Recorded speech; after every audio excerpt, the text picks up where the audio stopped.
The world is full of famous people who've become household names. Some of these folks use talent, some use moxie, and others rely on hard work to make their way in the world and become famous. These people did not do any of that. Child endangerment isn't generally something to be celebrated. Yet somehow a woman named Patricia Crinsel managed to take her child endangerment charges and become a paparazzi favorite out of the whole situation. That's not to say that Crinsel, who was better known as Tan Mom, didn't get into trouble for bringing her then 5-year-old daughter into a tanning booth, resulting in burns. Of course, she denied this, as one does. It's very wrong to presume something that didn't happen, because it didn't happen. She was arrested and banned from more than 60 tanning salons in the New York and New Jersey area. But amazingly, she became a minor celebrity for her tanning addiction and child endangerment, even becoming a semi-regular on Howard Stern's radio show. The Huffington Post has a lengthy page about Crinsel based on the number of times they've tagged her in articles, because apparently at one point the world needed to know whether or not Tan Mom thought Mitt Romney's tan was real or fake.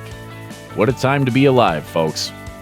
As a general rule of thumb, most folks agree that intolerance is not okay, particularly if you're holding an elected office. That brings us to Kentucky's Kim Davis, whom you may recall made headlines in 2015 for refusing the U.S. federal court's directive to issue same-sex marriage licenses in Kentucky in her position as Rowan County clerk. Despite the U.S. Supreme Court telling her that's what she had to do, Davis instead said that she was working, quote, under God's authority. Amazingly, Davis parlayed her newfound infamy into becoming a household name. Eventually, she was turned into something of a political prop during the 2016 election cycle. Mike Huckabee virtually sprinted to her side when she was released from jail, where she spent several days for refusing a federal court order, and conservatives rushed to get Davis a meeting with the Pope. It became such a bizarre circus that the Vatican had to come out with a statement distancing itself from Davis. When the actual Pope has to take a few steps back from you, maybe you've pushed this whole under God's authority thing a little too far.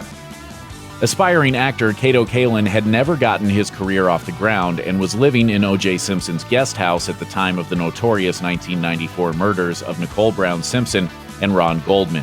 Kaelin was thrust into the national spotlight as a key witness in the case, and that's when Kaelin's cash-in began. Now you own your own home, you have your own business. Tell us about your life. Yeah, it's good. My goal actually one day in life is to have someone live behind me. So. Thanks to his newfound fame, Kaelin actually started landing acting gigs, albeit in most cases he was popping up as himself in sketch shows like Mad TV and Mr. Show with Bob and David. He's also appeared on reality television, because of course he has, and takes seemingly every opportunity to guest on various entertainment and talk shows to continue milking his notoriety for as long as humanly possible. Considering he's been going strong as a household name for more than 20 years, you gotta tip your hat to him for that, and literally nothing else. That's called monopolizing on a tragedy, folks, and it is no bueno. It's one thing to live vicariously through your children. It's quite another to stomp all over their reputations as you try to inflate your own. And that brings us to LeVar Ball, whose son Lonzo had a scintillating freshman season at UCLA and now plays for the New Orleans Pelicans. Dear old dad, who apparently already had big plans to exploit the talents of his basketball-playing children, quickly wrestled the spotlight away from his relatively soft-spoken son. Ball jammed his foot into his mouth as often as possible. It all started when LeVar, who played a single season of college basketball, averaging about 2 points per game, claimed he'd have beaten Michael Jordan in his prime. But that was just the start. When it came to finding a shoe deal for Lonzo, LeVar demanded $1 billion to simply partner with one of the big boys like Nike, Adidas, or Under Armour. They all declined. Instead, LeVar released his own shoe for Lonzo under his own brand known as Big Baller. The sneaker was put up for sale at a starting cost of $495, leading to plenty of flack.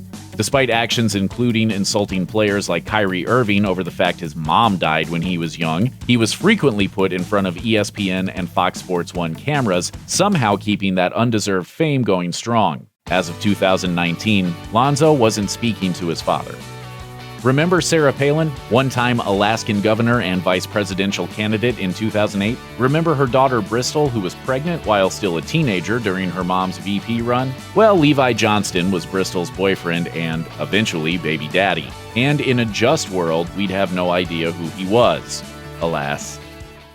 Life isn't always fair. Johnston gained his first bit of fame when it was announced that the teenage, unmarried abstinence advocate Bristol was, wait for it, pregnant, and he was the father. Suddenly, he was everywhere that the wannabe vice president and her family were. Then, after splitting up with Bristol, Johnston did the unthinkable. He didn't go away.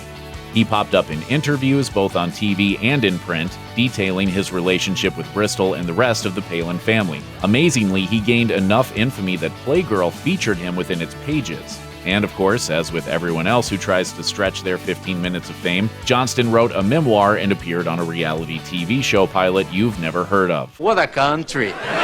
Check out one of our newest videos right here. Plus, even more grunge videos about your favorite stuff are coming soon. Subscribe to our YouTube channel and hit the bell so you don't miss a single one.